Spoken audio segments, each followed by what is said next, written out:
mean, I remember nights, Rick, Tuesday night at 1:30 in the morning doing cocaine off my kitchen table to finish the work that I had to do, and doing data entry, writing menus, basically doing cost analysis.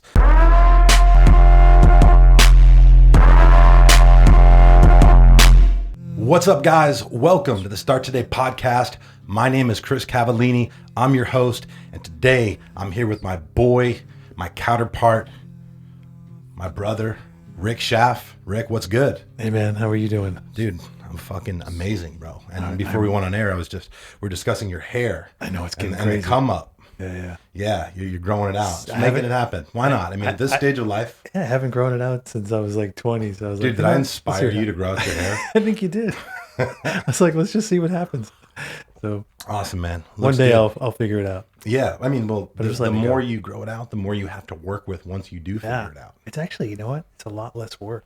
Yeah, I think it gets right now. It's kind of crazy. And listen, let's before we lose people, is attention. Yeah. Because we're not going to talk about haircuts today. We're going to save that for another podcast. We should. We're going to talk about my recent experience with the toad, otherwise known as 5-MeO-DMT, which is the most powerful psychedelic known to man. Yeah. But before we get into all that and get into it, we shall, because I've been getting blown up about doing a podcast about this since I put it out on my social media.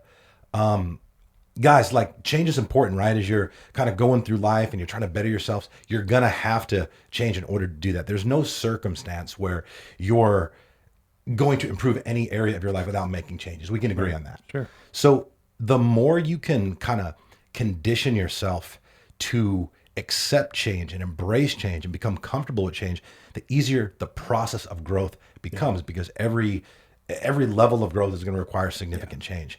So there are a few things that you can actually do to kind of condition your neurology to basically be more adaptive to growth and less resistant, as it were. And one of those things that I found, and something that I kind of stumbled upon, and it might actually make sense to some people listening who have observed this, but something that I do and have done and will continue to do is I'm constantly like changing up my hair, my facial hair. You always do. I always do. And I have for the last, I would say, really like the last 3 years. Yeah. And, before I just kind of did it as just a segue. It's like, look, I want to make some changes in my life. Why not change this as well? Just kind of just as a marker or beginning of the journey, as it were. And then it's kind of something that just worked out. And now I just kind of organically flow into. So guys, listen, if you're rocking the same hairstyle that you have since 86 or 96, fuck, man, we get a younger demographic here, so most people weren't born in 86. Think about changing it up, all right? There's always things that you can do, and the funny thing is, you had just mentioned you're not sure what you're going to do with your hair, and a lot of times, man, when I made the decision to change something with my hair or grow it out longer, I too had no idea what it is I could do, but I would always see like, pictures of guys who had really cool hair that I like, man, I wish my hair could look like that. But you really don't know what's possible until you actually make a dedicated effort to make it happen. So pretty much anything is fucking possible if you're willing to kind of go through a couple ugly phases, as it were, right? Because you got to get through those little transition phases where, your shit's not looking as clean as you'd like it to look. And then you get a good barber, a good stylist, man, and they'll make some shit happen. And not only will it get you looking fresher, but again, it will help support, your ability to embrace change, the change that's needed to grow and win. Yeah, agreed. And we can't escape change. Fuck no. Right? It's the only thing that stays the same, right? We say it all the time, but we relish change at the Start Today podcast. But look, man, without further ado, this is probably, I would say, the most kind of anticipated podcast, the most, there's a lot of suspense around this. Like I said, after I did that post on my Instagram where I basically talked about my journey, I shared a short clip of part of the journey where I was going through it, and for some it might look terrifying because I was I was completely unconscious, but my body obviously still had life to it. I was moving, I was struggling. It was, I mean, man, it was a extremely powerful experience. Wow. And it was also very scary, and I can see how people looking at it could have a lot of questions and possibly be a little intimidated. But the I would say the agenda for today isn't to sell anybody on doing this. Okay, it's to talk about my experience and to raise a little awareness about the toad, 5-MeO DMT. Again, same thing. We'll use the name interchangeably, and just overall psychedelics in general and the stigmas that surround them in modern society, because most of society wrongfully kind of categorizes psychedelics in the same category, the same column as things like heroin or pills or whatever, and for good reason, because in the United States most psychedelics are illegal and fall under Schedule 1 categorization, which you'll also find heroin, so it's right next to heroin. So people who don't know any better just kind of have this this association with psychedelics, that it's something that people take to get fucked up, or they think about in high school the kids who are dropping acid or doing mushrooms. I mean, I think about that, and I think I did mushrooms a couple times in high school, man. I fucking hated it, dude. I didn't enjoy it, man. I mean, granted, I was drinking and doing stupid shit, and I was a head case back then, so it didn't necessarily appeal to me back then. But back in high school, like the kids who were doing acid and doing mushrooms were like not like the best kids, and I wasn't a good kid. So for me to kind of say that, it kind of really gives you some perspective. So I think people kind of carry those judgments and associations with them for their entire life. And I think that this is a good opportunity to kind of let people know that if you think like that, like I understand, because truth be told, in 2018, I would say 2018, probably towards the end of 2018, I still thought like that. I looked at people who did psychedelics or psychedelics in general as drugs that were for druggies and losers and people who are not trying to make things happen or have no ambition, trying to escape their reality. And it's funny because I think back to I will never forget the person who told me initially and shared with me what ayahuasca was. And again, like as he was saying this, like in my mind, I'm just thinking, man, like really, dude, like at this stage of your life, this is a guy, he's a couple years older than me, has his own business. I used to party with him heavily back in the day. I mean, we used to get fucked up together. And, I remember like he used to get like really fucked up, like pass out all over the place. And then, really got his act together, worked really hard to create a business for himself. And, from my perspective, has been doing very well. So when he kind of told me this, I just, again, ignorantly and judgmentally just wrongfully assumed that this kind of was the landscape of what people use these things for. And I did too. Yeah. I thought the 60s movement was kind of all about that. But I think the thing that opened my eyes was when I watched the Doors movie. And Jim Morrison was talking about using drugs as a way to open up your mind. And it caught my attention. I never thought of it that way. So let's make no mistake about it, though.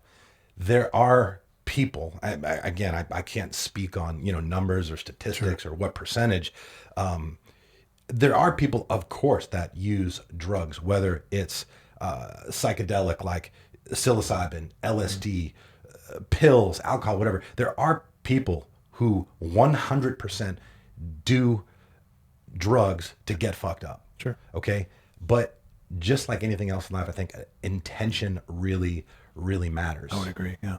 So, there's just so many things to talk about with this, but like, what is the toad, right? First of all, let's discuss that. So the 5-MeO DMT earned the nickname the toad because it's actually a substance that's found in the venom of a toad called the Bufo alvarez toad that's native to the Sonoran Desert. Yep. Okay. It also has the nickname the God molecule. And the reason it's earned that nickname is because the effects that you experience on the journey during the trip are just extremely powerful and mystical and even spiritual in nature. And it's, you're always going to kind of ruffle some feathers when you're using the term spiritual in the same sentence as, what's categorized as a drug. Yeah. But, it is illegal in the United States. It's not illegal in a lot of other countries. I did my journey in Mexico. I traveled out there for that reason. And it was in a very controlled environment. I had two spiritual healers, one shaman, another spiritual healer who was also a psychologist. Just, I say in the room. We weren't in a room. We were in a tent, with me. So very controlled, very clean. There was a pretty detailed workup leading up to it to basically prepare your body and your mind for the medicine. And, when I refer to psychedelics, I refer to it as medicine. Again, intention matters. And, my intention, which we're going to get into here shortly, was to make some improvements in my life and to heal myself and to just essentially become a better person. I did a tremendous amount of research on this stuff.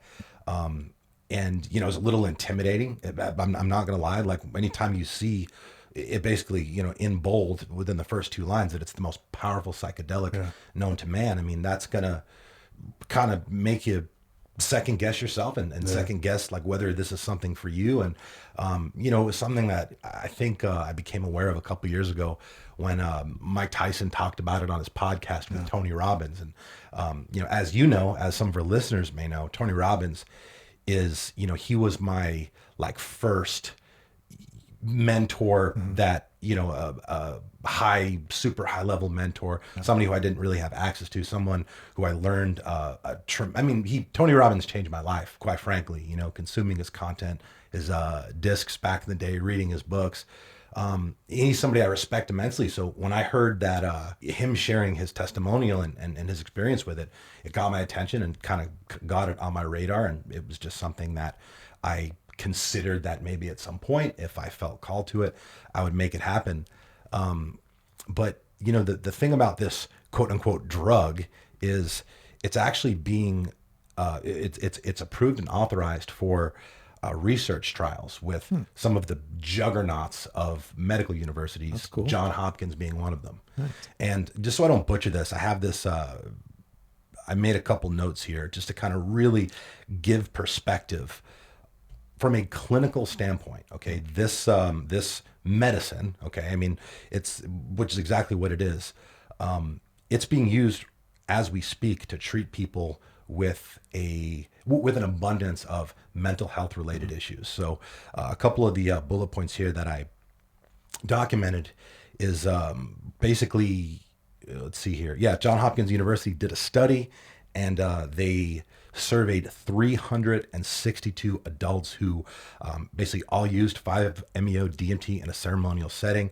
And among them, after the fact, 80% reported feeling less anxious or depressed after using the drug, and reported an inadvertent come up in their quality of life.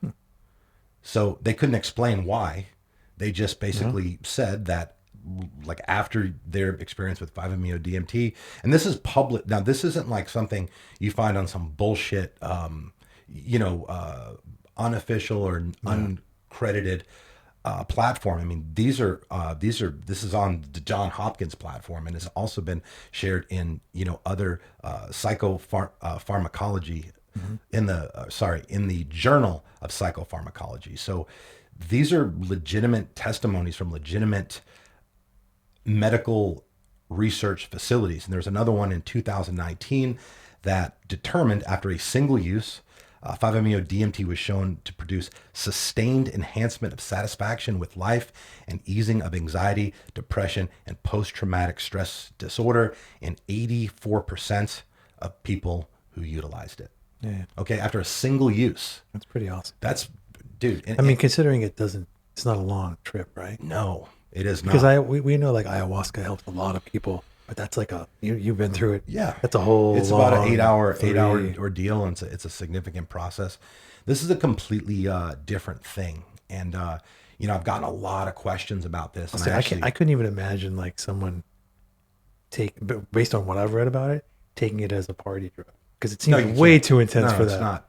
I mean, can you imagine not being prepared and like, I'll smoke some of that? Yeah, Oh it's my not. gosh. It's not anything that you would really find in that setting because it's Yeah. not easy to procure. It's not something like you can do and be in a social setting.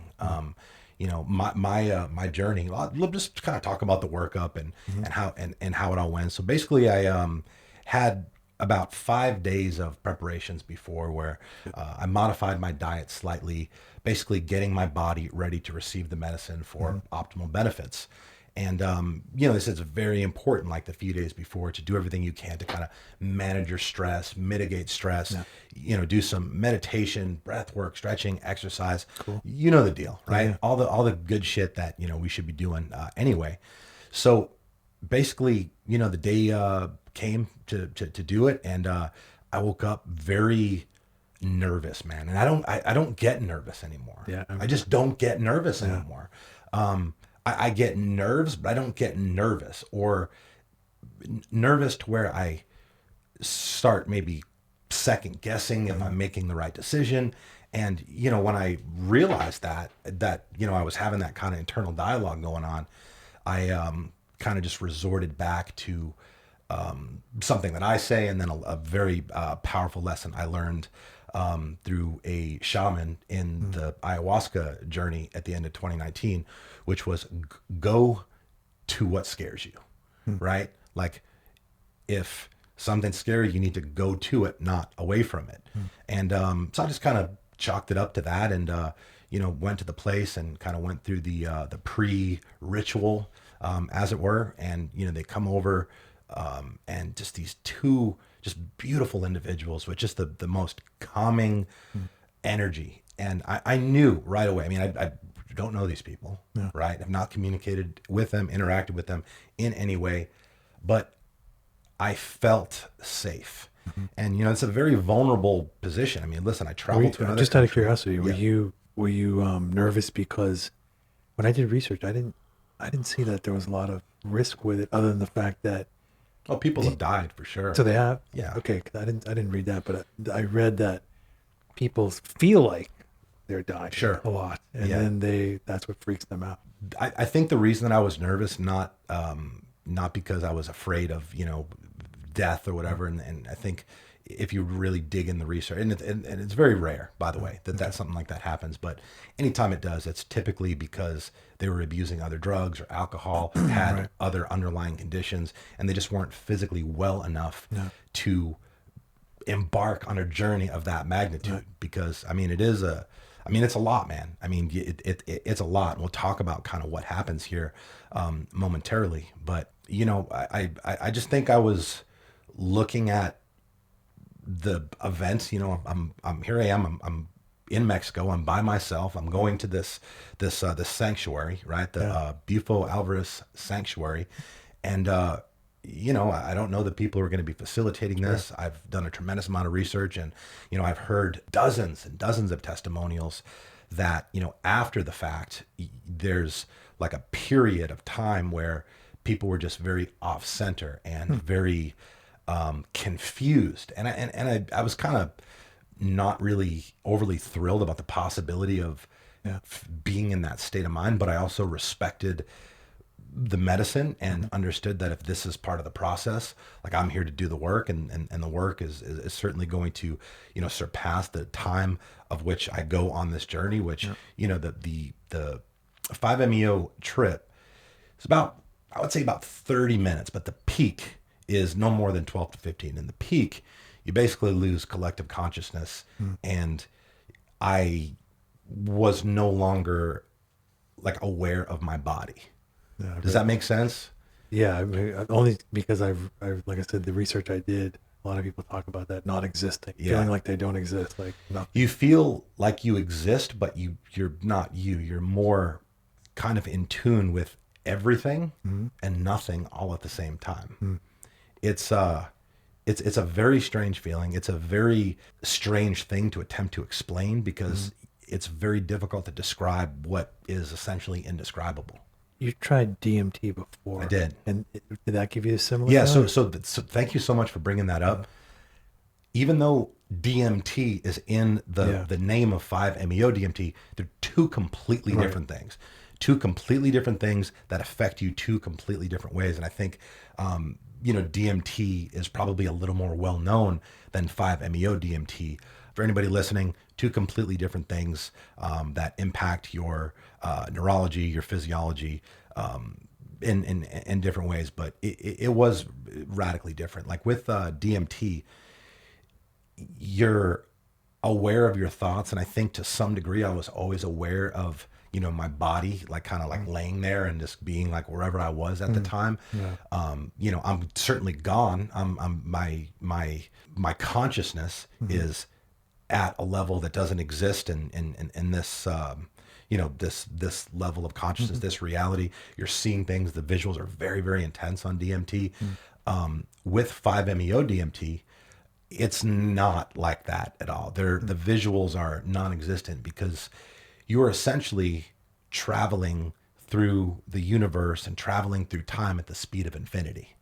And you're moving through everything and nothing so fast that it's impossible to really recognize in the moment or remember what it is that you saw. But I think that's kind of the beauty of the journey. I think as you basically get shot like a fucking spaceship traveling at the speed of infinity times infinity, you see everything. You're just not able, your mind isn't able to receive it or comprehend it in the moment, which is why, after the fact, they say days, weeks, months, even years in certain situations, you will continue to receive information and downloads from the actual journey, which makes sense because sometimes it takes a little while to process things, to recognize certain things. I mean, how many times have we been in situations where in the middle of the situation, we didn't see something that ultimately blew up in our fucking face, and you look back on it and the signs were so fucking obvious now that, you have a different perspective. So basically, again, I link up with these two spiritual healers. We make our way into the ceremony room, which is a tent in the middle of the jungle. And basically we go through a prep and some breathing exercises to essentially prep your lungs with the 5-MeO. You're freebasing it, you're smoking it. So it's basically, you do these 6 unique breaths that they go over with you. You do a little practice round, and then you go live. And then after you do those 6 breaths, they then hand you, they're lighting up the vaporizer, and you're going to do a slow and controlled count to 10 to basically suck in the medicine.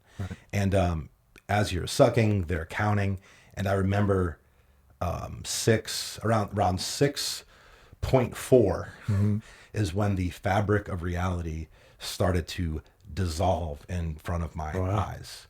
It started to basically just kind of come undone, and I started seeing again the fabric of reality taking different shifts and transcending. So I think that's the difference between what I was reading is the synthetic. You take like 3 hits, I think. Well, that's DMT.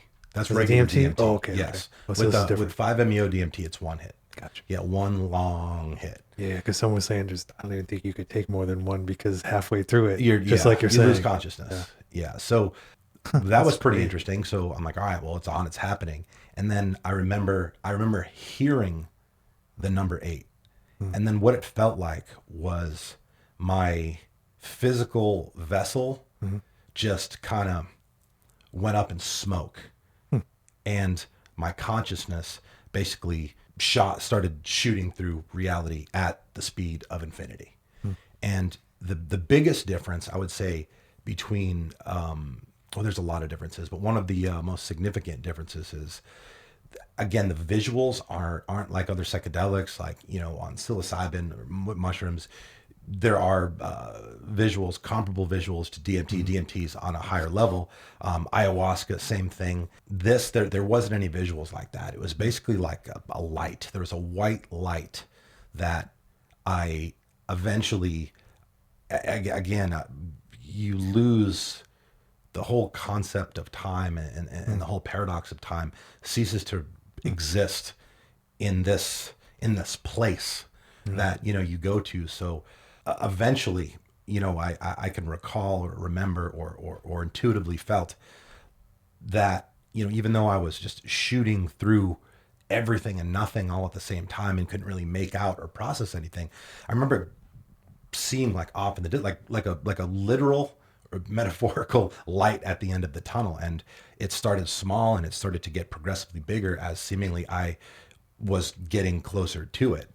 And again, at this point, I have no awareness of my thoughts, my body, my existence. Everything was just completely stripped from me, and it was almost like I'm just existing in harmonious synergy with every other being on the planet. And I know that sounds crazy, Yeah. but it's a feeling of just total oneness. Like you're just essentially intertwined with the universe, and you can feel everything but nothing at the same time. And again, there was no concept or construct of time, but I did document the experience, and looking back at the video footage, and then speaking to the healers after the fact. I would say around minute 8 or 9 is when I started to really have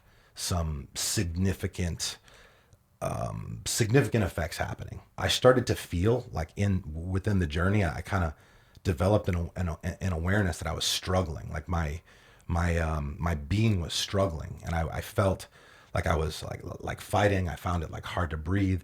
I felt very tense, even though I didn't have a physical body. I'm operating now from just my consciousness, but I was aware that I was struggling, and I guess processing what's happening, which is really impossible if you've never experienced anything like that. Yeah. I basically made the determination that I was dying. I thought that was the only logical possibility. I'm getting closer to this light. This light is getting bigger and bigger and bigger. And the more or the closer I get to it, the more I feel like I'm struggling. The more I feel like I'm fighting. The more I feel like life is just about to begin leaving my body. And it was crazy, because when I basically accepted that fact, and I did, I literally accepted the fact that life was about to leave my body, and there's no use in fighting anymore. Like, why am I going to fight if I know what's going to happen? Instead of using like this energy to fight and to struggle, why not use it to just take a moment and reflect? And again, I don't know that these were my conscious thoughts at the moment, but this is just what happened. And looking back and trying to kind of piece together what I was actually experiencing, this logically is what kind of made sense to me. So I think at that point, I kind of let go, and I stopped fighting. And you can kind of see that in the video where, I'm struggling and I'm tensed up. You can see like my body, like my abs are like fucking popping out, and veins are starting to, really kind of start protruding out of my flesh.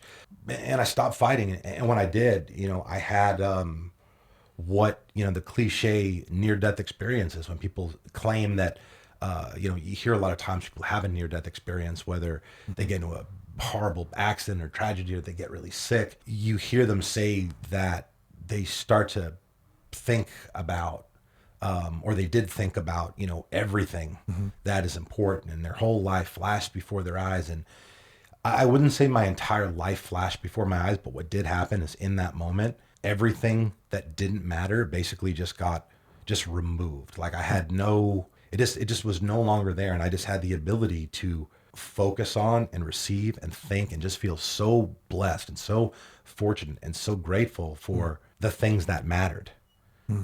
Just the things that mattered. And that was the most calming, tranquil feeling that I think I've ever experienced in, 39 years now I've been on this planet.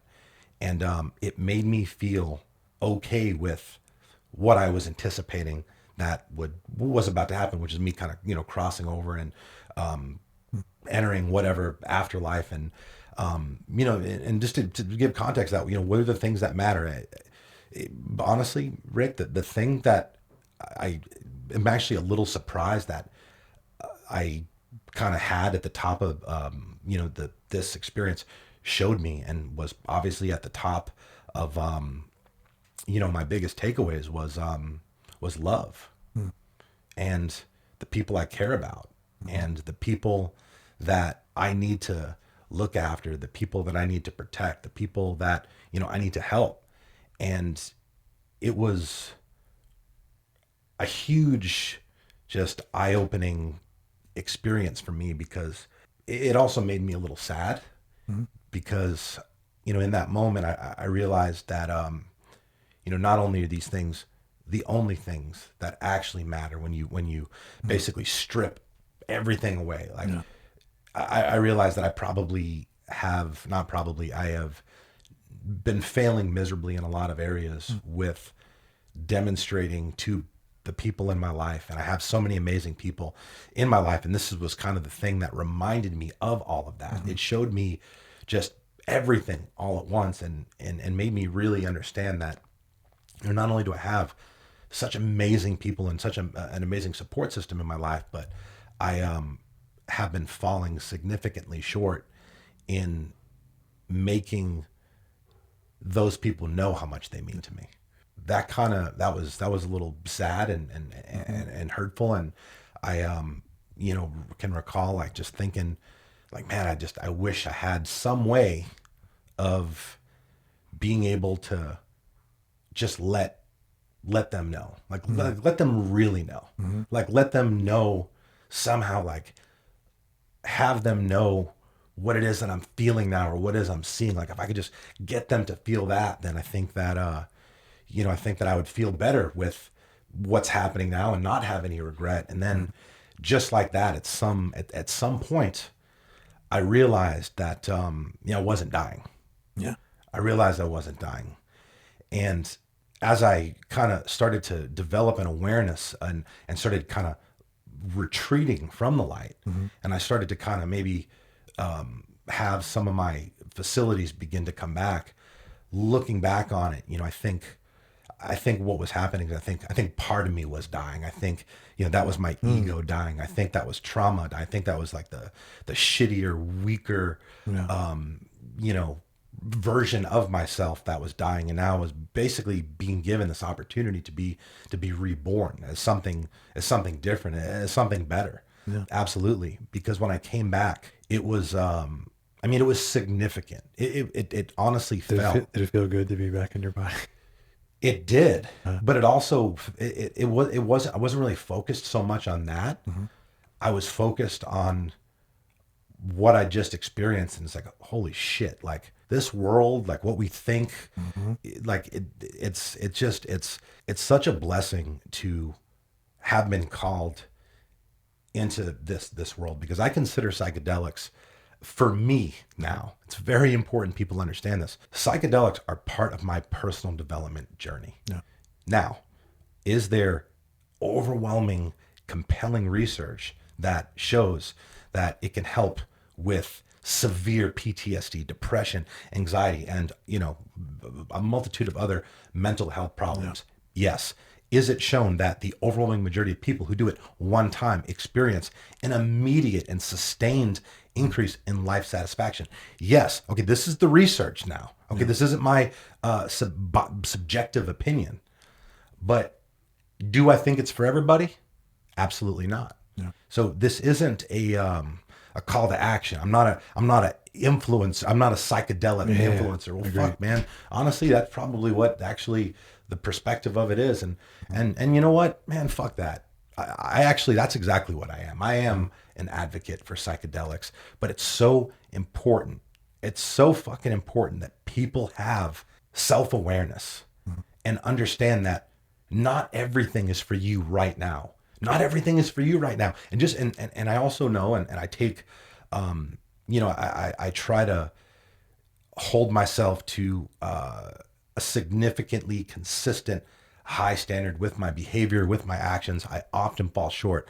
Like, I know there's a lot of people who look at me and, want to do some of the things that I've done, especially something like this, right? That seemingly is, it's only 15 minutes, like, type thing, like, quick fix.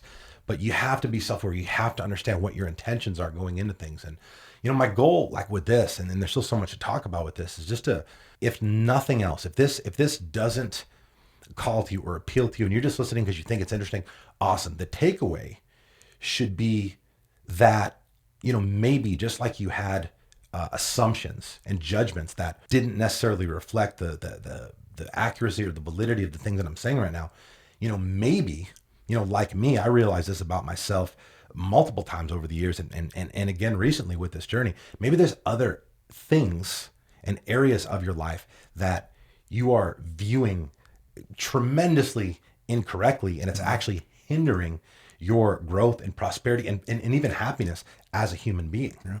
Man, when I came back and basically my consciousness, my energy basically entered my physical body again. It took me a few to sit up, because I opened my eyes, like, shit was still kind of not yet put back together. Yeah. But I see. And that took like how long? Like 20 minutes? No, that no more than, this is probably minute 14. No, I mean, no, how long were you in this? How long had you been in your fighting? Yeah. So again, or how long is the experience so far around this time? 14 minutes from 14, okay. from the beginning when I'm smoking it, yeah, to when I basically sat up. It's about 14 minutes for me. Then you take about 15 minutes after to basically get yourself together and just kind of you're putting your mind and your energy through a lot in a short period of time. So it takes a little bit to kind of recover and determine, like, what's what. But as I I sat up and the two shamans were there, and man, I just remember like looking at the girl who, basically like, how, are you okay? Or are you good? Again, I don't remember saying this. When I played the video back, I saw it. I looked up at her and I said, I get it now. So I thought that was kind of interesting. At this point, again, I'm still not all there, and reality is still kind of piecing itself back together to, get back on this level of consciousness we normally operate on. But man, I'll tell you, like, when I came out of that, I felt so peaceful. I was very emotional. Very emotional. I just, I realized there's a lot of things about myself that it's like, look, I went in there knowing I had some issues. I went in there with the intention of getting myself sorted out. It's no secret, you know this. We've shared a little on the podcast. Haven't gone into it too much yet, but I had a very tough 2021. Really tough. Like a lot happened, and a lot happened all at once. And because I just wasn't able to, get my arms around it and wasn't able to take control and get things situated, I allowed and left myself open for other things to happen. And they say what can go wrong will go wrong. Mm-hmm. This, I think, was probably the most significant case of that I've ever experienced in my life. Because, when most people are talking about this, they're talking about something that is like over a few days, a week, maybe a couple months max. I mean, this is, and it's been about 10 months. It's been about 10 months since, I really lost control. And I think since December is when I've really begun to start reeling things in, but I haven't fortified, everything yet. The reality is so many things got off track and there was just so much work to do. But, fortunately the really devastating parts and the biggest holes in the ship have been kind of welded shut. Now I'm kind of in like a rebuilding mode. And when I'm saying I'm in a rebuilding mode, I'm talking about a lot of things. I'm talking about, my confidence. I'm talking about my team. I'm talking about my routine and schedule. Like, dude, fuck, did my routine get thrown off? So I realized that I had a lot of trauma that I was hoarding. I had some trust issues that had begun. I mean, look, I'm just gonna come out and say it. Like, I had people who worked for me for a long time steal hundreds of thousands of dollars from me. Okay. And it wasn't something that I just kind of learned about all at once. Like, I learned about a little bit and then it was just fucking it. A lot of the shit was hidden, so we weren't able to get to it in real time. And, it was just a really fucking chaotic situation. And I had just a multitude of problems that literally, like, it's almost like it short circuited my brain. Yeah. And then, when you're operating from a state of perpetual stress and chaos, you're not going to make good decisions. Even though I might make better decisions than the normal person who is operating like that, they weren't the best decisions for me. So, I mean, look, 2021 for me, I realized how truly inadequate I am and have been for quite some time as a leader. I get praised often for my leadership, and the fact is, I just don't deserve it. I mean, not for recent things. I certainly am aware that there's some things that I've done and do that, people would think that, and I get that. Let a lot of people down in 2021, and I put myself in a terrible position. I put the people I care about in a terrible position, and it really fucked me up. I got really, really off track. For a confident person to lose confidence, I honestly don't know that. That's a very interesting dynamic, and I've never had that happen before. I've worked really hard to develop my confidence, and it wasn't like, okay, I'm doing this and I'm doing that because I want to be more confident. I was doing this and doing that because I recognized those things as the right things to do. I took on those challenges. I started new things. I wasn't afraid to be a beginner at something, to learn and to do it bad before I do it good. And then in that process, you develop confidence and you realize, like, look, like whatever happens, I can fucking figure it out. Basically, think that you're doing really good and good things are happening, and the business is crushing, and like, we were setting records like week over week over week, with our sales last year. And I just got complacent. Traditional tale of people who are succeeding, who are doing well, who, are in a better position than they were, and then they become complacent. And I don't know, necessarily looking back on it, that there's anything that I could have done differently. And I'm not saying that as an excuse. I'm saying that because I think that I was just operating on a completely different level of consciousness. I wasn't aware. I wasn't aware of how vulnerable I made myself. I mean, the fact is, like, it's my fault that somebody was able to take advantage of me and the company like that and steal hundreds of thousands of dollars and that work for me for as long as they did. It's my fault that I had the wrong people in the wrong positions to where, something like this could go undetected for as long as it did. And once that happened, it basically, I recognized I needed to start looking at a lot of things, and I need to start like, okay, if this is fucked up, like, holy shit, I need to look at everything. And then once I did that, looking, in the places that I didn't want to look, looking in the places that I hadn't looked in years, I don't think people realize you're a business this size. I mean, there's a lot that goes into it, and you cannot possibly be involved in every crevice of the business. You'll lose your sanity. The idea is to have good people, to empower those good people, basically do a job, and to have accountability measures in place, and to lead them. Not only do I think did I fail to have the proper accountability measures in place, I don't think I've been leading my team. I know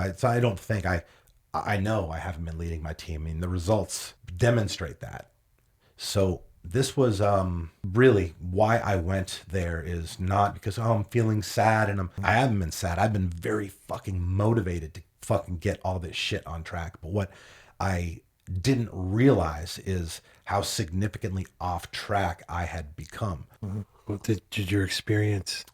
But this part's important. When all this happened all at once, okay, I obviously had to let a lot of people go, right? I realized that I had people around me that I shouldn't have had around me, and I let this happen, but I needed to do something about it. Around that same time, like I realized that there were some other people that were part of Nutrition Solutions that I didn't think aligned with our mission.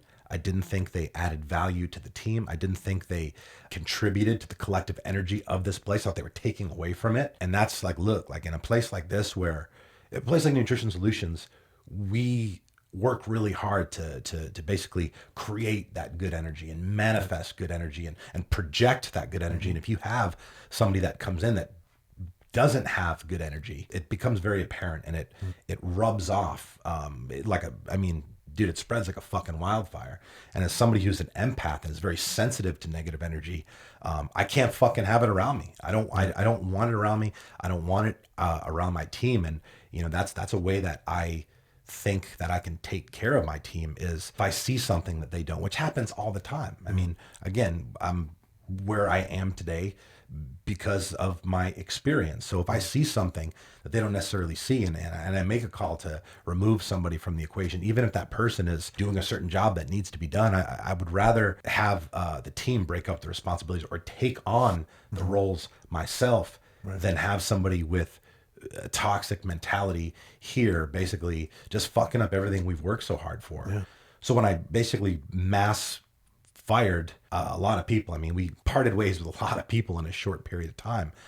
I couldn't do it responsibly, where I just basically reassigned the responsibilities of all these people onto my team, because at the time, I mean, our volume was super fucking high, and we were really, really busy and kind of testing, like busting out at the seams of our operational capabilities. So I stepped up and I started to do, I mean, I was writing menus, I was negotiating with vendors. I mean, I was doing work in some cases I had never done before.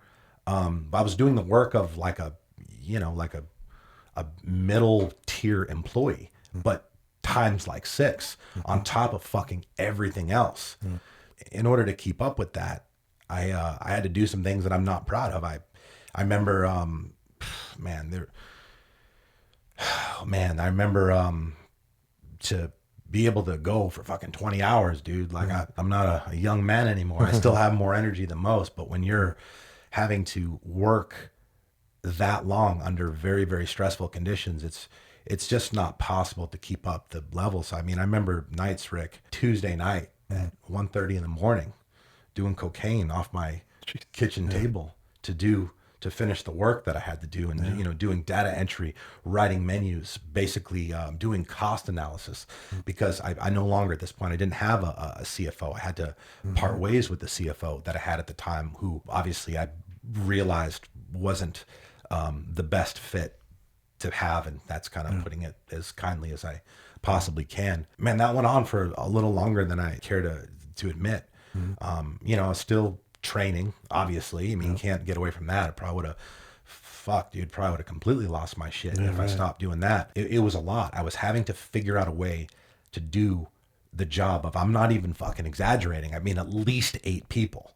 At least 8 fucking people. And the problem with it was a lot of the work I'd never done before, coupled with the fact that not only have I never done it before, it's not things that I enjoyed. It was very, very daunting. And I developed some very, very bad habits. I developed, absorbing all that stress. My attitude was just constantly fucking off, bro. Lack of sleep. Dude, that was the first fucking time that I really realized how, if you are not sleeping properly, because now, I mean, these last couple of years, I'm very in tune with my body. I think it's a combination of stretching, breath work, psychedelics, saunas, all of these things that kind of allow you to really tap into your consciousness.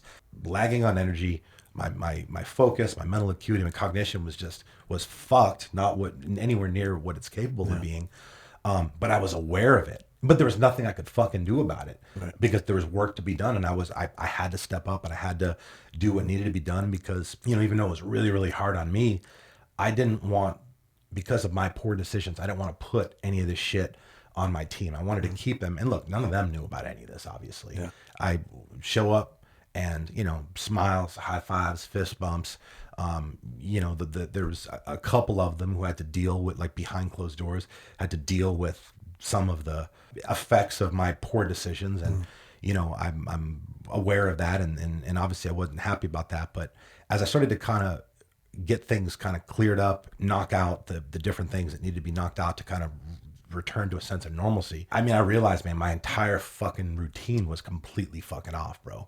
You know, they know we didn't do a podcast for months, and it had nothing to do with you. I mean, you were asking me pretty much every week, hey, when are we gonna do a podcast? Like, I didn't have the mental fucking energy, bro, like, to come on here and talk about anything and be positive, and to give people, I felt honestly like, how in the fuck can I responsibly get on there and try to help people if right now, like, I can't even fucking help myself. It really was a character building year, and it was good that it happened because not only did I learn more about my business in 5 months, areas of my business I learned more in 5 months than I did the previous 5 years. I made some significant improvements. I cleaned up a lot of low hanging fruit. Was able, like, our food cost percent was like 32% man, which is astronomically fucking high. Just due to some of the problems that had happened, it was being reported to me at 18, 19%. So when I found out that certain things were being incorrectly categorized on our P&Ls, I basically went in on this and did some significant rehabbing, negotiating, finding new vendors, procuring different products. All of this is around the time, man, where we basically raised the bar and started doing our organic ingredients and the high end, humanely raised proteins. Right. That was a bitch too, bro. Cause now, like, I got rid of the people who were culinary department that were kind of spearheading that initiative.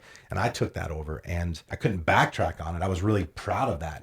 Grateful to be able to provide our clients with higher quality foods that I knew objectively would be better for them, for their health, for their wellness and all this stuff. But I was able to really do some significant work, even though it didn't feel like it, bro, because I was so fucking overwhelmed doing a million things. Me tackling that and Lily from the team, here at Nutrition Solutions, she was instrumental in that. And she had no experience with that, but she stepped up and learned and helped and supported me. And together, our food cost, 32%. We got it down to 18%, and that's significant. That's bro. Huge, yeah. That's huge. But again, I'm not feeling that in the moment. But as the chaos started to subdue or dissipate, I started to kind of recognize some of these positive things that have happened. Another person stepped up, Carlos, our chef. Carlos has been with us for many years, and he was kind of always in the shadows, in the background, and always fucking showed up, worked hard, PT'd his ass off, was always where he needed to be, when he needed to be there. But he really, really fucking stepped up and basically kind of almost like broke through whatever like shell or skin, shedded this old layer. And now, now he's the guy in there. And he's kicking ass. He rose up to the occasion. He fucking, dude, he did. He did. So a lot of good things happened, and I'm so proud of the team, and I'm so proud of these improvements that we made. But what happened in that sequence is I developed some bad habits. I developed some really, really bad habits and even thought processes. I thought that, going and doing the 5-MeO journey would essentially give me the opportunity to reset. Because, from my perspective, when you kind of read up on it, right, there's nothing that says this exactly. But if you look at how it affects people, if you look at these research studies, you look at people's testimonials and how they describe what happened, not during the experience, that is not as important as what happens after, right, which we'll get into here in a second. It basically gets in your system and it almost like grabs your neural receptors, right, and just pulls them out. Right, it pulls out your neural connections, and the neural connections that you've developed based off your behaviors, your patterns. 95% after age 35, 95% of what you do each day are unconscious thoughts and actions that you don't even think about. You just get up and you do them. 80 of those 95% are bad habits or unbecoming habits or unhealthy habits or habits that are not contributing to your wellness and mental health. Like, dude, you're fucked. You're going to have a hard time. That's what I was looking for. I was looking for a neurological reset to basically give myself a clean reset where I could then go back and start reestablishing the patterns and the behaviors and the structure that I need to basically get where the fuck that, I know that I'm going to be. To say it was effective is an understatement, right? Like 2 days after first of all, after you do the experience, not like you walk out of there and then you go to the club and you whatever. There's a 3 to 5 day integration period after the fact where they say that you need to do as much meditation as humanly possible because it's essentially going to optimize the effectiveness of the journey. When you go through it, like you come out very confused and probably more questions than you had actually going in. Yeah. It's the aftermath where things begin to come to you and you start being aware of things. You start realizing certain things and your awareness starts to kind of become in tune with the direction you're trying to navigate your life. And it's really important during those times to really take care of your mind, to take care of yourself, eat good, get plenty of sleep, meditate, stretch. And another thing that was of critical importance was spending as much time in solitude as humanly possible. Stay away from people, stay away from groups of people. Do your best to keep your distance, because when you're in that state, you're very, very susceptible to the energy of other people. And we know how significant the energy of other people is as far as influencing, our thoughts, how we feel, what we do. Even if you're just like, around a bunch of people and you're not talking to them, you're not speaking with them, you're not dealing with them, you're still going to be, you're still going to get some residual of their energy. And they really reiterate many times how important it is for you to keep your energy pure and to keep your energy clean, and to really allow the medicine to do what it does. Basically breaks down your mind and builds it back up stronger. And during that rebuilding phase, you want to do as many things as you can to help optimize that outcome. So yeah, and I was in a perfect place to do that, man. I was in Tulum. I was in a obviously beautiful hotel on the beach, beautiful weather, clean food, got a lot of exercise, stretching, and I was doing meditation. I had a instructor that I hired to basically come and do sunrise yoga and sound healing and meditation for the days after the fact, man. And it was awesome, man. I starting your day off like that, it's powerful. And that was a huge takeaway out of there. One of the many is the importance of a morning routine, the importance of taking time for yourself to take care of your mind, to breathe. I used to kind of operate and was from the school of thought that going hard is like, getting after it, training your fucking ass off, like, throwing around weights and doing burpees till you puke and kicking doors down and just crushing skulls. But man, like, although that is true and that is part of it, but I think what, I've realized now is some of the most significant, difficult work that, you will ever do that has just extraordinary benefits is work that requires you to really operate in complete stillness and solitude.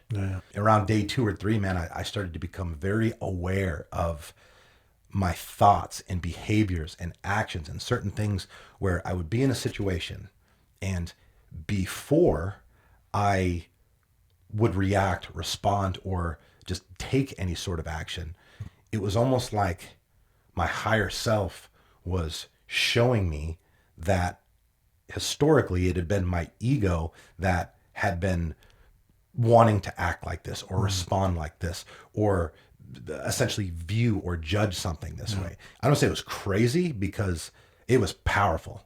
Because although I developed an awareness of it, which means I was doing a lot of these bad behaviors that I talked about developing. A lot of them were subconscious, which means below your level of awareness.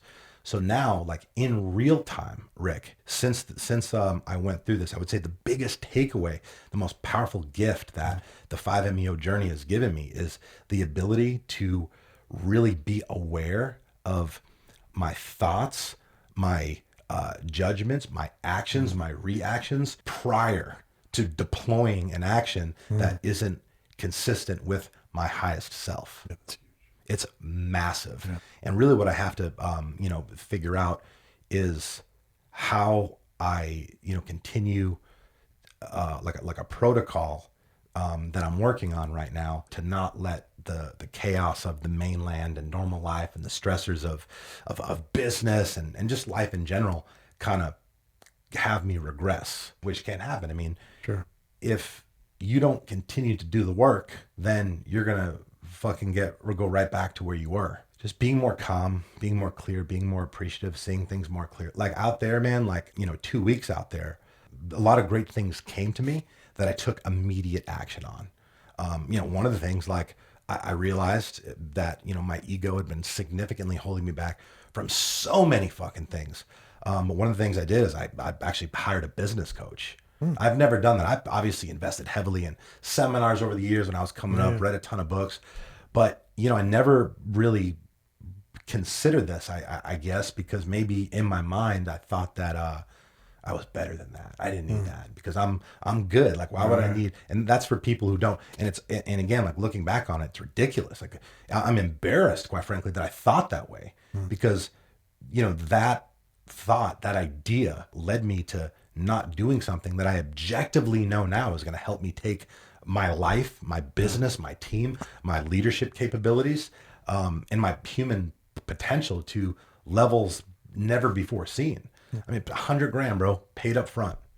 Yeah, dude. I mean, it's a significant investment, but if you look at, I'm looking at not what I'm paying up front. I'm looking at like what it's gonna do for you. and what it's going to do if I don't. Right. More importantly, yeah, a lot of really good things, came out of it for me, and really, I think the biggest thing is just having a better understanding that we're not our body and we're not even our mind. See, a lot of people think that it's our mind calls the shots, and our mind, gets the body going. But look, I was a practitioner of that school of thought and have been for quite some time. But what I'm realizing now, because of this elevation in consciousness that was gifted to me through this journey and through the psychedelics, was there's our body, there's our mind, and then there's our higher self. Okay. And the idea is to have your higher self in the driver's seat, steering the controls, keeping the body and the mind in balance, not constantly having racing thoughts of anxiety, constantly wondering or worrying or thinking about, like, there's always something to do, and what I'm going to do tomorrow, and like waking up in the morning, and most people, when they wake up in the morning, because of the fact they've been doing what they've been doing for so long, they start to kind of feel those feelings that they're anticipating of feeling later in the day. And that is the literal kind of calling card of the law of attraction. When you wake up in the morning and you begin to stress about work and like, oh fuck, I gotta go to work, or oh, I gotta deal with this person, oh, I gotta deal with these people today, like when you're not only just thinking about, but you're feeling those feelings, those stressful feelings, the anxiety feelings, that's essentially what invites those activities and those behaviors and those scenarios to continue to replicate themselves in your life. And it's like, look, I know all this. I've studied extensively about the law of attraction, this whole world of personal development and how our thoughts attract things. It's crazy, dude. There's just levels to it, and you can get fucking caught up and not even realize it. So, I hope people can take from this the fact that sometimes your thoughts, the things that you're thinking, like you're thinking things that are not true, but you've sold yourself on the fact that they are. And the reason that that's problematic is because if those thoughts are not serving you, if they're not like contributing to your happiness, to your fulfillment, to your ability to love more and to help other people, then they're slowly and surely destroying your life.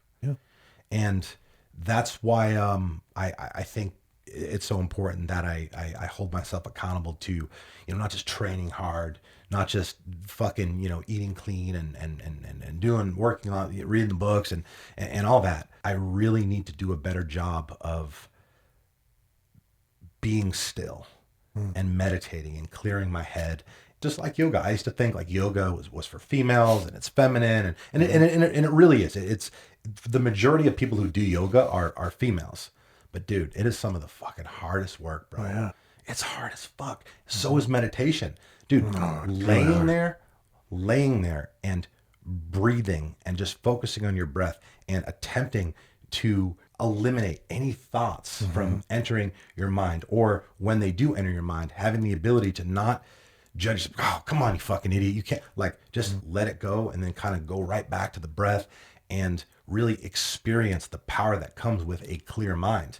Like being mindful, it gives you the ability to live your best life, because you're going to be able to think at the level that you're capable of as a human being. Now, when your mind is full of shit, full of stress, full of fucking problems, full of judgments, right? Full of anger, full of resentment, there's no space for growth. There's no space for progress. There's no space for happiness, bro.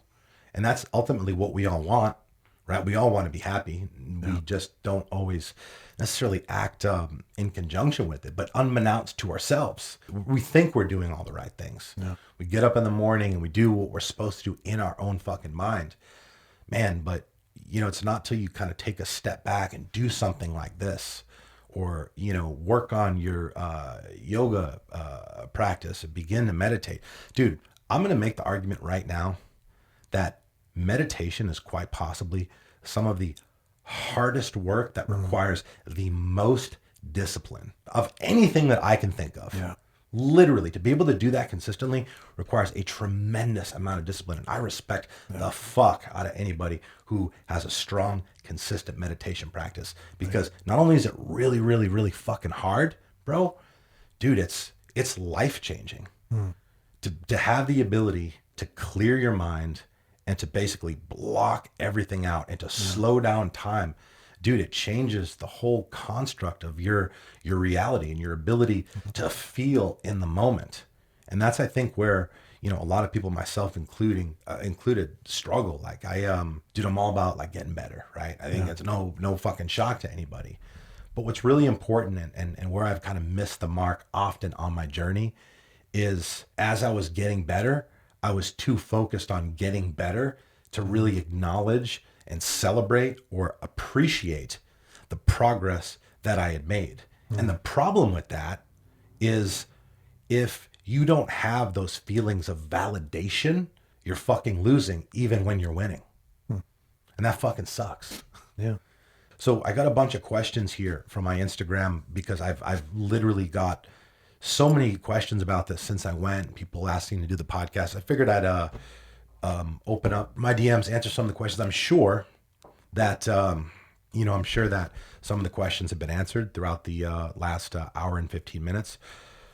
Rebecca Falcon has asked, is it safe for someone who might suffer from any mental illness? Listen, slippery slope here for me, right? Yeah. Like, I'm not a doctor, so I can't say, no, you're all good. But what I can do is remind you of what the research says. And, John Hopkins, again, who's a juggernaut of medical research institutions worldwide, okay? They're literally using 5-MeO-DMT as well as other psychedelics like psilocybin to treat people with mental illness. Hopefully that helps, but this is something that you definitely, I don't want people to think, oh, that's the thing. That's the one fucking thing. Dude, the work that I've done on myself through, again, all the standard measures, right? The personal development, reading, surrounding myself with the right people, networking, eating well, fucking training hard, right? Like the breath work, the saunas, stretching, all these different tools that I've incorporated, not to work on my fitness, but to become a more competent, capable human being. Like, this came after all that stuff. Yeah. So like, Rebecca, I hope, as obviously if you're a supporter of me and you listen to the podcast, like the deal, right? Like, you should be eating good. You should be exercising. Okay. And a lot of times people that have mental health problems, Rick, they raise the argument that they don't feel like doing it. And I'm going to just say, I don't know that it would be possible for you to go do something like this and all of a sudden you feel like going to do that. I think it's a matter of just taking action and recognizing through the process of taking action. Do you think it's like physically or physiologically possible for somebody to work out and not feel at least a little better than they did going into it? No, I don't think so either. It's just the dividends are awesome. Yeah. And then look, for all the people out there that, little asterisk next to it. If you go to the gym and maybe you tear your chest or something like that, Right. completely different thing. But movement is medicine. What happens when you work out? Like, your brain releases chemicals. You have increased circulation in the body, which, Rick, maybe I would say it makes every body system better. Yeah. So it's just, it hurts to start, especially Yeah. if you're not used to it. But like I said, the dividends really pay off. Yes, sir. So another question, a few people asked this. So they asked if this is the same as ayahuasca. No, the answer is no. Certainly similar properties, but completely different experience. Chad Holtman, committing to taking DMT can be intimidating. How does one know if they're ready for that? That's an outstanding question. And I'm just going to answer you like this, Chad, very simply. When you know, you know. Yeah. Okay. I am using my platform to educate and to draw awareness and to break stigmas and judgments that people have. People like me. Okay. So, like, this is not a call to action for everybody to go do this. Okay.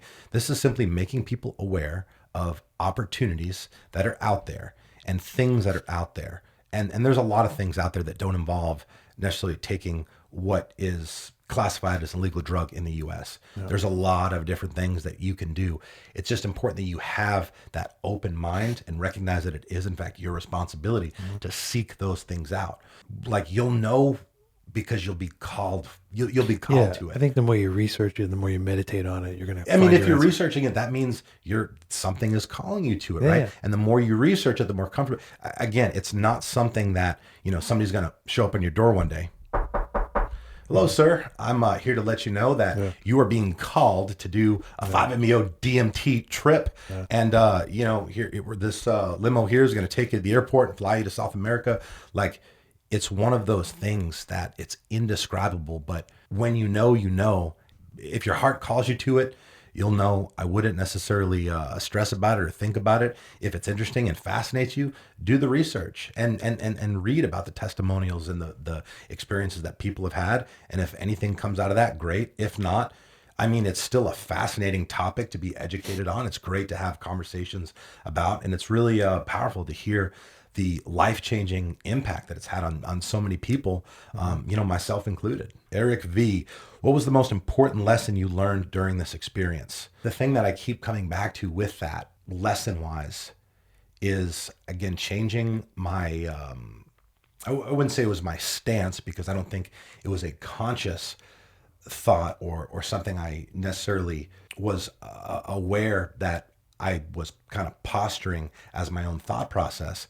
But just recognizing that, the work isn't just, again, kicking doors down, training fucking hard, reading all the books.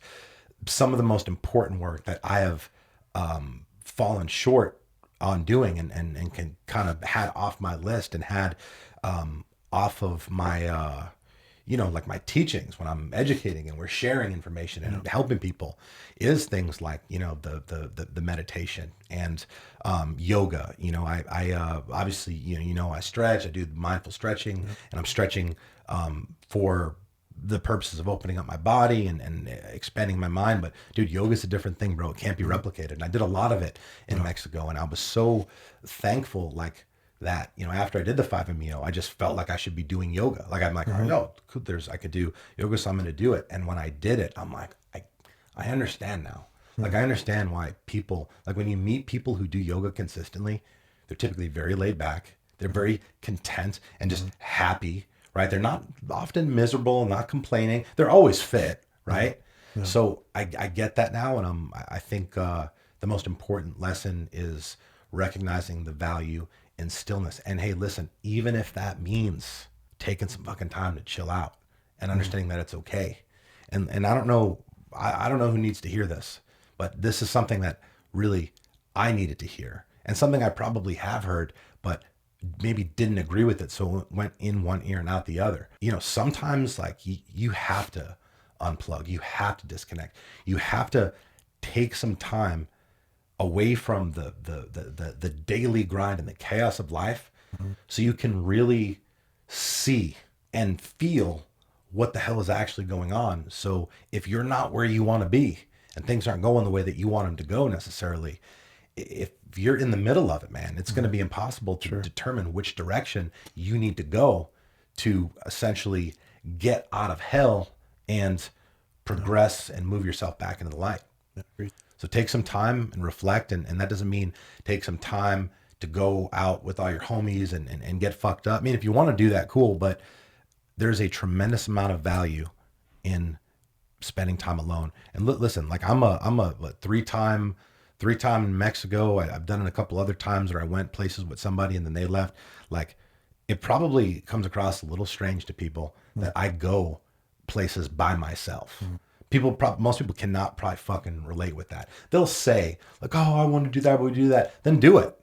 But the fact is, most people wouldn't because they feel their comfort zone is with other people. They like it takes a certain amount of courage and confidence to do it. I'm not talking myself up.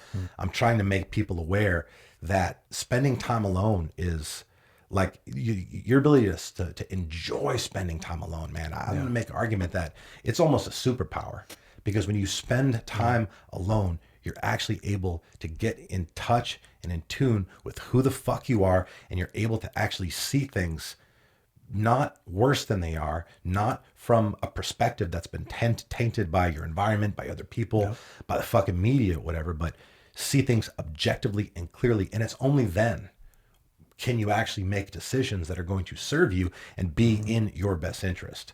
So if, I mean, look, hopefully you guys took away that. I've never really came out and talked about that. Like, you know, I'm sure people are like, it's kind of weird that he does that. Like, I think it's weird that people don't. I mean, the thing is, like, I kind of stumbled on it by accident. The first time I went out of town with Raj, with Jinder, and we went to, where the hell did we go? Like Bahamas or something. We spent like 3 or 4 days there.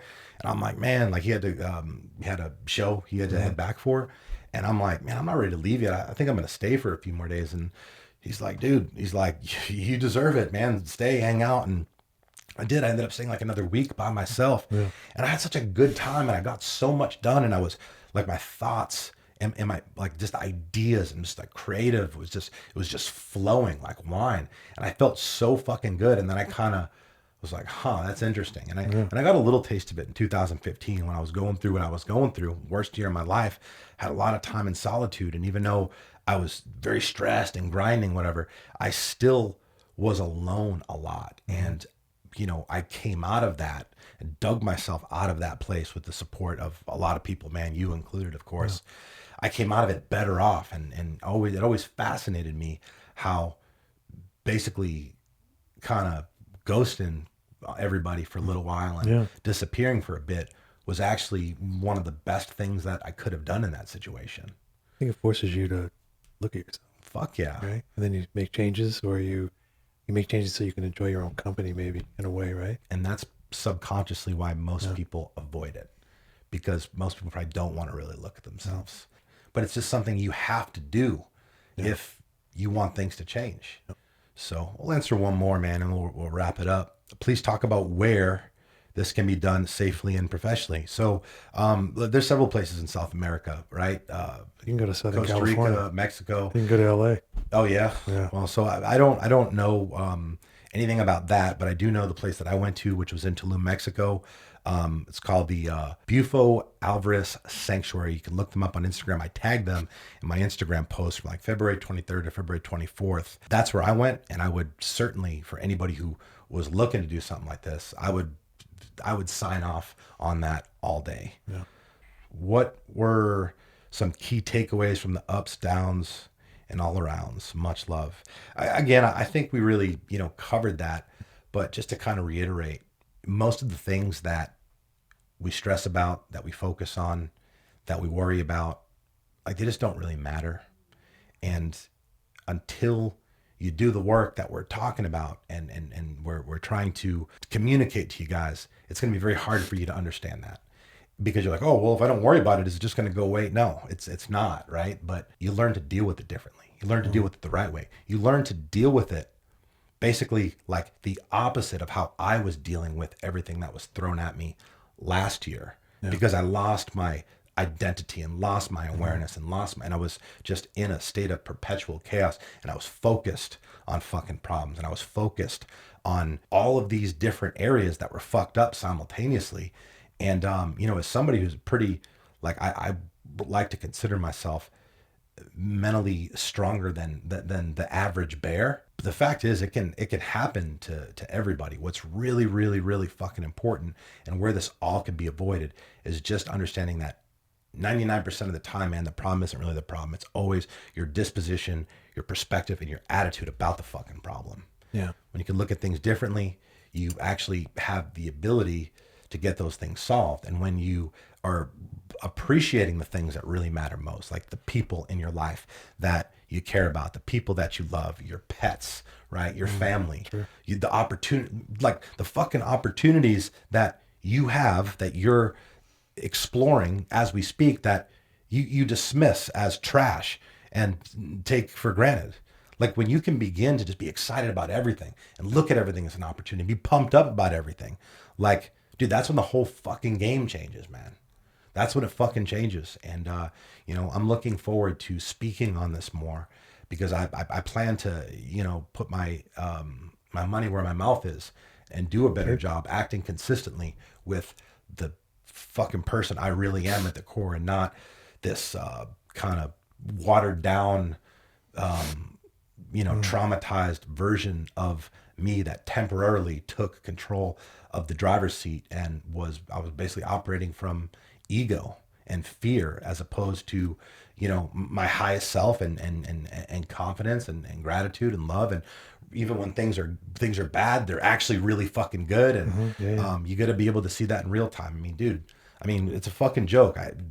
Celebrate adversity is a core value of my company.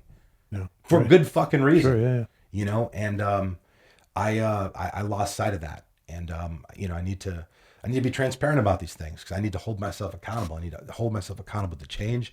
And I also need to just show people that, like, look, we all get off track. Yeah. Okay? We're all going to get off track. There's always going to be some fucking problem that unexpectedly pops up. It's going to fuck your shit up.